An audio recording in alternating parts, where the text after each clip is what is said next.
వచ్చిందంటే మాట్లాడుతూ ఉంటేనే. కాబట్టి ఏదో ఒకటి మాట్లాడండి, తప్పేం లేదు. మీరు ఏ తప్పు మాట్లాడినా కూడా ఇక్కడ ఉన్న వాళ్ళందరూ ధ్యానులు, యోగులు, మాస్టర్లమే. కాబట్టి అందరం కూడా దాన్ని తప్పుగా భావించం.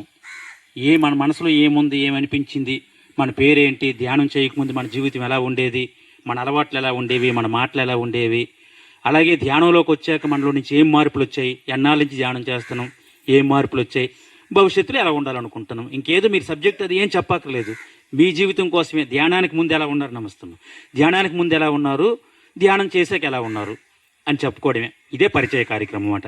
ఈ పరిచయం నుంచే ప్రారంభం అవుద్ది. మీరు అద్భుతమైనటువంటి మాస్టర్లుగా తయారవుతారు భవిష్యత్తులో. బయట ఊర్లు వెళ్ళి కూడా మీరు క్లాసులు చెప్పే స్థాయికి కూడా వస్తారు. చెప్పండి.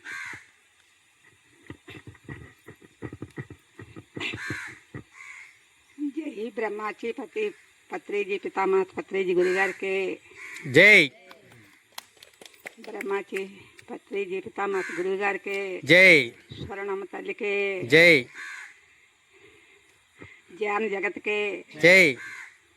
శాఖార్ జగత్కి జై. పిరమిడ్ జగత్కి జై. మైక్ అలవాటు తక్కువ కదా, మాట్లాడండి. ఇది చెప్పడానికి హల్వి కానీ ఒక మహా పత్రిజీ గురువు గారు ఇచ్చిన మహాభాగ్యమైన అమృతమైన ఒక చెప్పడానికి అలివి కాదు. అదే సినిమా చూస్తే మాకు విజయనగరం పిరమిడ్ మాస్టర్లు అడిగారు, అమ్మా అందులో ఏమి మీకు ఇదయిందని. అప్పుడు నా మనసులో అనుకున్నాను, కానీ నన్ను అడగలే. ఏటని చెప్పమంటారు? ఆ మహానుభావుడు చేసిందంతా మంచి ఒకటి అద్భుతంగా ఇంకా చూడాలా అప్పుడే సినిమా అయిపోయిందని ఒక మనసు ఆత్మ అంటుంది. అది ఏది కాదని మనం అంటాము. అంత మహానుభావుడు మనకి ఇచ్చిన మహాభాగ్యం. ఈ జ్ఞానాల్లో దిగిన వారికి ఈ రుచి తెలిస్తే అది వగ్గమన్నా వగ్గరు. కానీ జ్ఞానం చెయ్యనోళ్ళు ఎంత మనం చెప్పినా కానీ వాళ్ళకి అవకాశం రాలేదు. అంటే వస్తుంది, కొన్నాళ్ళు వాడ్చాలి. వాళ్ళు కూడా మనం చూసి మనము కూడా జ్ఞానం చేసుకుందాం, ఈ మంచి మార్గంలోకి వెళ్దాం, ఈ మంచి తావని నడుద్దాము అని ఒక ఉబలాస పడుతుంది మనల్ని చూసి. పత్రిజీ గురు గారు మనకేం చెప్పారంటే, మనం ఎన్నో జన్మలు ఎత్తి ఆఖరు జన్మకి మానవ జన్మ. ఈ మానవ జన్మ అనేది పవిత్రమైన మానవ జన్మ. అది మనము తెలుసుకోలేక ఎన్నో ఎన్నో ఎన్నో ఎన్నో అద్భుతాలుగా ఆడోలేటి మగోలేటి ఎంతో ఎంతో మాయిల్లోని పడిపోయి అయిపోయింది. ఆ మహానుభావుడు తెచ్చిన ఒక ఈ జ్ఞానము ప్రతి ఒక్కరు చేసి మనలో ఉన్న ఆనందాన్ని తెలియపరచాలి. నేను జ్ఞానంలో దిగే కానించి ఆ మహానుభావుడు చిత్రమో ఏటో నాకేం తెలియదు. ఎవరికైనా సరే జ్ఞానం చెయ్యండి అని చెప్పడానికే సిద్ధగింటున్నాను. ఒక బస్సులో పైనమే కాదు, ఒక ఆటోలో పైనమే కాదు, పైన ఎక్కడైనా నడిచినా కాదు, నాకు ఎదురైన మనిషికే కాదు, జ్ఞానం చెయ్యండి. మన ఇంట్లో మనం కళ్ళు మూసుకొని మనం కూర్చొని ధ్యానం చెయ్యండి. మనలో ఉన్న ఆనందాలు మనకి ఎంత అద్భుతంగా కనిపిస్తాయో మనం తెలుసుకుందాం అని చెప్పుకొస్తున్నాను. అలాగే నేను అత్తమల గాజుబాగ్ కూడా వెళ్తుంటాను.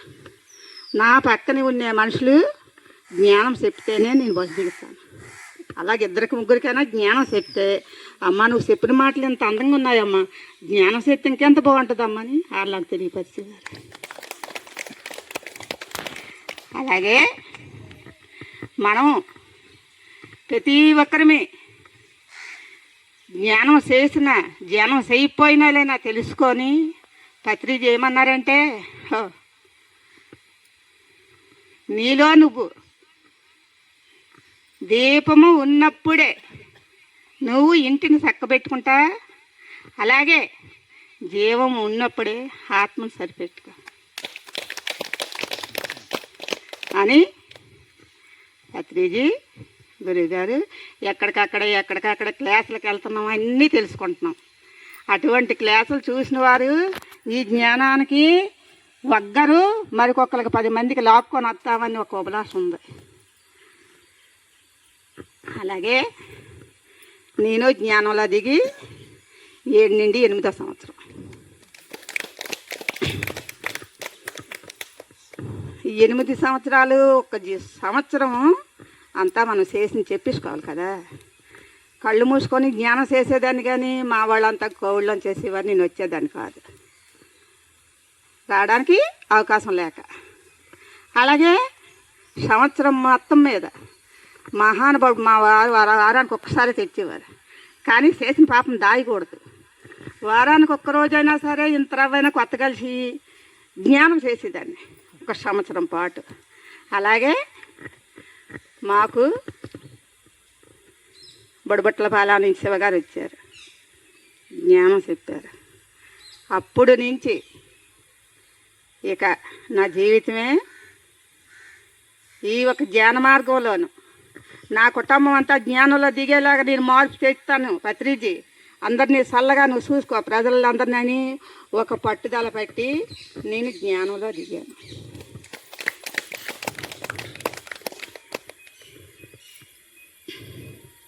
అలాగే తెల్లవారి 3 గంటలకు లేచి నేను ప్రతిరోజు 3 గంటలకు లేచి నాకు పని ఉంటే 5కి వరకు, లేదంటే 6 వరకు నేను జ్ఞానంలో మట్టుకు కళ్ళు తెరవను. జ్ఞానం చేస్తూ ఇంకా లేకపోతే లేగు నువ్వు జ్ఞానం చేసుకో అని ఎందుకు లేపేవారంటే, అది వరకు నేను మందులు కూడా తినేదాన్ని. మాత్రలు అయిపోతే మాత్రలు రెడీగా ఉంచుకుంటేనే ఈ నటక బండి నడిచేది. అదే జ్ఞానంలో దిగిన కానించి మాత్రని వదిలిపెట్టేశాను. మందరినిది నా వరకు చాలా ఎవరైనా మాత్ర వేసుకుంటే ఎందుకు మాత్ర జ్ఞానం చేసుకుంటే బాగున్ను అని ఒక ఆత్మ చెప్తుంది. అలాగే లేగు నేను కానీ 3 గంటలు లేకపోతే లేగు జ్ఞానం చేసుకుంది కానీ లేదని లేపేవారు. అలాగే జ్ఞానం చేసుకుంటూ ఒక్కనాడు తెల్లవారుజాముని నాకు పలకీ ఉండి, పలకీలో నన్ను కూర్చోబెట్టి అటొకలు ఇటొకలు వెనకొకలు ఎవరిలా ఉంటారనుకున్నారు, మన సిట్టి సారు బాబుల్లాగా ఉన్నారు. ముగ్గురు నన్ను ఈ ఆకాశ మార్గాన్ని తీసుకెళ్ళిపోతారు. ఆకాశం మార్గానికి తీసుకెళ్ళిపోతేప్పుడు ఎందుకు నన్ను ఇంతవరకు తీసుకొచ్చేస్తున్నారు, భూదేవత నాకు కనిపిస్తుంది అని. ఆకాశంలోకి వెళ్ళి నాకు భూదేవత కనిపిస్తుంది. భయం వెంటి పడలే. అలాగే సరే ఆకాశం అంటించి తిరిగి మళ్ళీ దించారు. దించి మాకు ఇక్కడ శ్రీహరి గుడి ఉంది, వెంకటరామూర్తి గుడి. ఆ గుడికి ఎదురుగా వెంకటరామూర్తి పాదాల కాడ దించేశారు పలకి లాగితే దించేసి ముగ్గురు నిలబడ్డారు. ముగ్గురు ఎప్పుడైతే నిలబడ్డారో నన్ను ఆకాశంలోకి తీసుకెళ్ళారు, మళ్ళీ ఇక్కడికి వచ్చి దించారు. ఇదేంటి ఈ చిత్రం, ఎవరు మీరు అన్నాను. అలాగే నీకు తెలియదేవి, నీకు అంతా తెలుసు, మమ్మల్ని అడుగుతాను అంటే లేదు బాబు నాకు తెలియదు, మీరు చూడబోతే కుర్రోళ్ళాటోళ్ళు నన్ను ఆకాశంలోకి తీసుకెళ్ళి ఇక్కడ తీసుకొచ్చిన కారణం ఏంటి నాయనా చెప్పు అన్నారు. అడిగితే అప్పుడు అన్నారు, సరే అయితే చెప్తాం ఆలకించు అన్నారు. విష్ణు బ్రహ్మ మహేశ్వరులు అని. విష్ణు బ్రహ్మ మహేశ్వరులు అని చెప్పారే, అప్పుడు ఈ జ్ఞానంలో నుంచి మెలికి వెళ్ళిపోయింది. అలాగే జ్ఞానం చేసుకుంటూ ఎవరికైనా జ్ఞాన ప్రకారం చెప్తూ ఎక్కడ క్లాసులకు వెళ్ళన్నా వెళ్తూ ఈ ఒక జ్ఞానానుకున్న ఆనందం అందరికీ పంచుదామని ఒక అభిలాష మీద ఉంది. జైవో పత్రి జానపద. మా గురువు ధ్యానం చెయ్యాక నీ బిడ్డల జీవితాలు బాగుపడతాయి అన్నారు. My dear friends, my dear god, my dear master, మీ శ్వాసే మీ గురువు.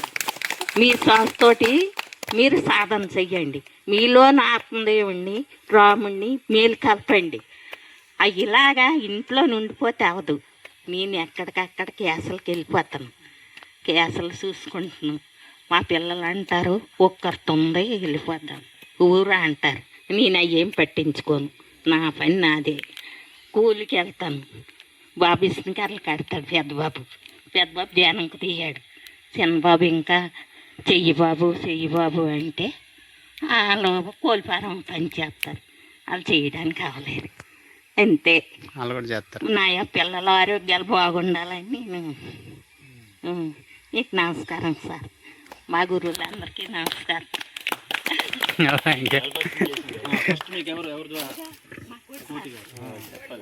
కోటి సారు కోటాలమ్మ గారు ఏలూరు. ఆవిడ సేవ, మేము సేవ ఎక్కువ వాడతాం. దుర్గమ్మ సేవ.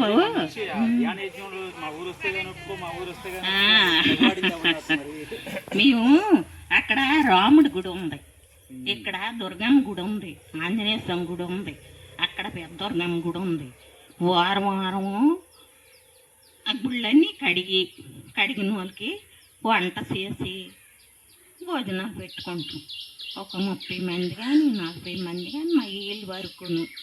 ఈరోజు ఉదయం వెళ్ళిపోను నేను కొయ్యడానికి, కోసేయడం వాళ్ళకి ఒక చెప్పడం. నా పని అయిపోయింది, నేను ఇక్కడికి వచ్చేసాను. సరే నేనైతే మాత్రం మా పాప కొడుకు వచ్చాడు. అమ్మమ్మ ఎందుకు నేను సాయంత్రం ఎందుకమ్మమ్మ ఇక్కడ ఒక్కదాని ఉంటావు, మా కాడకు వచ్చి అన్నాడు. నా పేరు సాధ్యులు బాపురం. పెద్దమ్మాయి ధ్యానం చేస్తానమ్మా. పెద్దమ్మాయి గారి ఇంటికి వెళ్ళలేదు. మీ తాత మీ నాన్న నీసులేంది తినరు. మీ ఇంటికైతే నాకు రావడం జరగదు. మీకు రావాలని ఉంటే చూసి వెళ్ళిపోండి, వీలైతే మీరు ధ్యానం చెయ్యండి అని చెప్తాను, అంతే సార్. నా చిన్నబాబు ఇలాగే ఏయో మనిషి పద్ధతులు వచ్చి ఊరు వదిలి వెళ్ళిపోయాడు. అతనికి 2 బిడ్డలతోటి ఊరొగ్గేసి వెళ్ళిపోండు. ఏడు చెయ్యాలా అనేసి నేను ఆంజనేయ స్వామిని దుర్గమ్మని బాగా నమ్ముతాను సార్. అది అప్పుడు సరే ఏది జరిగితే అదే జరుగుతుంది అని అలాగే కాలం గడిపాను. సంవత్సరం వైజాగ్ అవతల అది ఆ ఊరు పేరు గుర్తు రాలేదు. ఒక్కడు వెళ్ళిపోయాడు. వెళ్ళిపోతే బాబు ఇది పద్ధతి కాదు, పిల్లలు చదువులు పాడైపోతాను అంటే, అమ్మ నీ మనవాళ్ళు తెచ్చుకో, నాకు మనసు బాగాలేదు అనేసాడు. అలాగే ఇంకోటిసారి వచ్చి నాకు అక్క ధ్యానం చెయ్యు, మీ కుటుంబం బాగుంటుందంటే ధ్యానం చేశాను. ధ్యానం వల్ల నా కుటుంబం సెట్ అయ్యారు. 3 పిల్లలు మాళ్ళ స్కూల్ చదువుతాను. ఇక్కడ ఎక్కువారం కాడ ఉంటాయి. చిన్న కొడుకు కూతురు చిన్నది, మా అమ్మ అక్క అక్కడే చదువుతాను, అన్నీళ్ళు అక్కడే చదువుతాను. నాకు రాదేటో సీటు, అది గవర్నమెంట్ స్కూల్. రాదేటో మా అమ్మ అన్నది, వద్దమ్మా ఇదిగో కాంప్లైంట్ పత్రిది, ఇది చదువు, నువ్వు బాగా పరీక్ష రాయి, నువ్వు పాస్ అవుతావు, అక్కడ సీట్ వస్తుంది అన్నాను. అది రాసింది, కూర్చోబెట్టి చదివించాను. అది రాసింది, రాస్తే వెంటనే మాళ్ళ స్కూల్ సీట్ వచ్చింది. ఇది నా అనుభవం. ఇప్పుడు ముగ్గురు పిల్లలు అక్కడ చదువుతాను. పెద్ద కొడుకు కూతురు కాలేజీకి వెళ్తుంది. ఇంతకన్నా ఏం కావాలి నాకు? పిల్లల ఆరోగ్యాలు చదువులు బాగుండాలని నేను ఎక్కడికి వెళ్ళా, ఏది చేసాను. సరే థ్యాంక్స్. ఏం పేరమ్మా? ధ్యామరత్నం.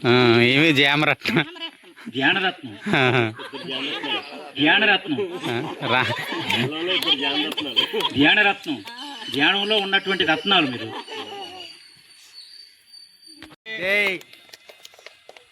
जय शिवा मास्टर की జై. जय प्रकाश मास्टर की జై. जय रामकृष्ण मास्टर की జై. మేడం మీ పేరు? తెలియదు. జై దేవి మేడం గారికి, జై రమా మేడం గారికి, జై సుజాత మేడం గారికి. అమ్మా నీ పేరమ్మా? జై రాజమ్మ మేడం గారికి.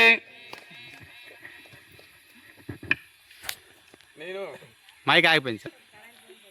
కాదు. ఓం శ్రీ మాత్రే నమః. నేను ఎప్పుడు చిన్నప్పటి నేను కూడా ఆడుతూ పాడుతూ తిరిగినాను. కానీ నాకు ఓ సోరియాసిస్ శరీరం అంతా సీమ్ పెట్టేసి ఇక్కడి నుంచి నన్ను దూరం కూడా నడవలేని పరిస్థితుల్లో అంతకుముందు స్వామిమాల ఓ 9 సంవత్సరాలు వేశాను. అటువంటి తరుణంలో అరే నేను బాడీ వికెట్ చేసేలాగా ఉన్నానే, అమ్మవారి మాల ఒకసారి వేసుకున్న వికెట్ చేసిన ఇబ్బంది లేదన్నట్టు మాలాధారణకి ఒక 1/2 కిలోమీటర్ నడడానికి ఒక 5-6 దెక్కలు కూర్చొని ఆవేశం. అటువంటి ఆవేశంలో వెళ్ళి అమ్మవారి దయతో అలాగా తగ్గుకొచ్చింది. తర్వాత ఇంకా సోరియాసిస్ ఉంది. తదుపరి మన కోటి మాస్టర్ భవాని అలాగాడు నువ్వు ధ్యానం చెయ్యి, పూర్తిగా ఈ సోరియాసిసే కాదు ఏ జబ్బు కూడా నీకు ఉండదు, నువ్వు ధ్యానం చేసి చూడు ఒకసారి. అయితే అలాగ కాదు కోటి, నేను కక్కలు తినకుండా ఉండలేను, గట్టిగా తినేవాను, నేను ఎలా సన్నంగా ఉన్నాను 2 కేజీలు తినేసేవాను.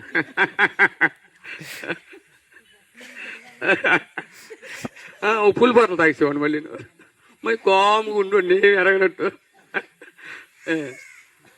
అలాగా చెప్పడంతో పోనీ మాస్టర్ ఎందుకు చెప్తారు చూద్దామని చెప్పేసి మన వారికి వెళ్ళాం. ధ్యానంలోకి వెళ్ళిన తర్వాత బాగానే ఉంది, నాకు అనుభవాలు గట్ట ఏమి రాలేదు. కానీ ఆ తర్వాత పున్నాలు చేసి మళ్ళీ మానేశాను. మానేసిన తర్వాత అమ్మవారే ఏమ్మా ధ్యానం మానేస్తానేమి, నేను ధ్యానం చెయ్యొద్దన్నా నేను నిన్ను చెయ్యి, చక్కగా ఎవరు ఏమనుకున్నా సరే నీ ధ్యానం నువ్వు చెయ్యి, నీ పూజలు నువ్వు చేసుకుంటే తప్ప నువ్వు ఎవరి మాట నమ్మకు, నువ్వు ధ్యానాన్ని నువ్వు కంటిన్యూ చేయి. అక్కడి నుండి ఫస్ట్లో నేను ధ్యానం చేసేటప్పుడు అది ఒక మతం, అది ఒకటి ధ్యానం చేయడం పెట్టి కొంతమంది అన్నారు. అక్కడి నుండి నేను ఎప్పుడైతే ధ్యానంలోకి వెళ్ళానో ప్రతి ఒక్కరు భవానే ధ్యానం చేస్తున్నాడు, మనం ధ్యానం చేయడానికి ఏమి చేయండి అందరూ ధ్యానం చేద్దాం అన్నట్టు ముందుకు వచ్చారు. కానీ ఇంకా ఎక్కువ మంది రావాలి. అలాగే తర్వాత మా సిట్టి మాస్టర్ సూపరు, ఇది ఎక్కడికి వెళ్ళిపోను.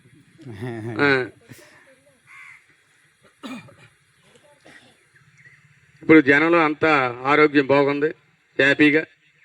నేను 1/2 కిలోమీటర్లు నడవలేని వాడిని 2 సార్లు విజయవాడ నడిచి వెళ్ళానమ్మా అమ్మవారి. నేను ధ్యానంలోకి వచ్చిన తర్వాత మామూలుగా అంటే బాగా తినున్నోళ్ళం కదా, కక్కలు తింటుంటే పల్లెలు గింతులు వేస్తాను తింటుంటే. అప్పుడు మానేసిన తర్వాత మళ్ళీ ఇప్పుడు మరి తినలే.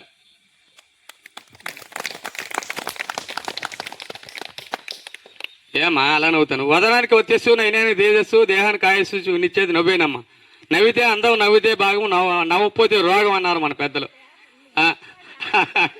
నవ్వుకొని ఉండాలి వీళ్ళు, అలా అమౌంట్ ఉంది అలా నవ్వకూడదమ్మా, పొద్దులనా నవ్వితే ఆనందం అమ్మ, పరమానందం. ఆకురు ఆలుతూ చెప్పింది జీవితం శాశ్వతం కాదని, పువ్వు వికసిస్తూ చెప్పింది ఈ సృష్టిలో ఎన్నో అందాలు ఉన్నాయని. మన పత్రిజీ గారు మనకి నేర్పారు, మంచి ఆరోగ్యంగా ఉంటారని ప్రతి ఒక్కరిని ధ్యానం చేయమన్నారు. ఓం శ్రీ మాత్రే నమః. నా పేరు బాలరాజమ్మ. బంగారరాజు గారు, బంగారరాజు గారు అద్భుతం. ఈ ప్రాంతంలో మంచి మాస్టర్లు ఉన్నారు. చెప్పడం మర్చిపోనమ్మా. కూర్చో కూర్చో కూర్చో. రండి, ఇప్పుడు మీ మాయ గారు మాట్లాడతారు. ఇప్పుడు రండి sir.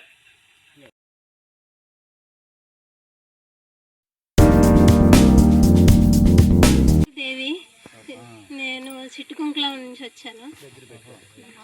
Very good, thank you. నేనైతే 2019లో ధ్యానంలోకి వచ్చాను. నేను అంతకుముందు చాలా భయంగా ఉండేది. నాకు ఎవరైనా ఏమైనా మాట అంటే చాలు ముందు కంట్లోంచి నీరే వచ్చేది. ఆ తర్వాత అలా అలా కొంచెం ధైర్యంగా అయితే ధ్యానంలోకి వచ్చాక అయితే ధైర్యం వచ్చింది. 2019లో వచ్చేసి మా మామయ్య గారు చనిపోయిన తర్వాత నేనేమో పిల్లల కోసం, అప్పటికి మాకు పెళ్ళయ్య 5 సంవత్సరాలు 3 సంవత్సరాలు అవుతుంది. పిల్లల కోసం అనేసి విజయవాడ వెళ్ళిపోయి అక్కడ మెడిసిన్ వాడదామని అయితే ఉన్నాను. అప్పుడు అప్పుడు నేను అదొక రకమైన స్ట్రెస్లోకి వెళ్ళిపోయి సూసైడ్ అటెంప్ట్స్ దాకా మైండ్ అంతా వెళ్ళిపోయింది. అప్పుడు మొబైల్ చూస్తూ ఉంటే విఎంసి తెలుగులో లక్ష్మి గారు అని చెప్పి వాళ్ళ ధ్యాన అనుభవం విన్నాను. వినగానే వెంటనే చేద్దాం, మెడిటేషన్లోకి వస్తే మైండ్ అయినా కొంచెం ఆవిడ అనుభవం అయితే విన్నాను. నేను కూడా చేస్తే నాకు కూడా కొంచెం పిల్లల మాటలు పక్కన పెట్టినా కొంచెం మైండ్ ఫ్రీ అవుతుంది కదా అనేసి అనుకున్నాను. అప్పటి నుంచి అదే రోజు స్టార్ట్ చేశాను. నీసు మానగలనా లేదా అనేసి అనుకున్నాను, కానీ ఆ 1 year అలా ధ్యానం చేస్తున్నప్పుడు ఆ 1 year అయితే మానగలిగాను. మళ్ళీ స్టార్ట్ చేసి మళ్ళీ 6 months తిని మళ్ళీ ఇంకో సంవత్సరం మానేసి అలా అలా అలా అవుతుంది. అలా మెడిటేషన్ చేస్తూ ఉంటుంటే నాలో అయితే చాలా ధైర్యం వచ్చింది. ఎవరైనా ఏమైనా మాట అంటే ముందు కోపం వచ్చేసేది, వాళ్ళని ఏమీ అనలేను, నేనేం చేయలేను. ముందు ఏడుపు కోపం 2 వచ్చాయి. అలా వాళ్ళ మాటలు పట్టించుకోవడం మానేశాను. ధైర్యంగా ఉండగలుగుతున్నాను. ఎవరేమన్నా ముందు పట్టించుకోవట్లేదు.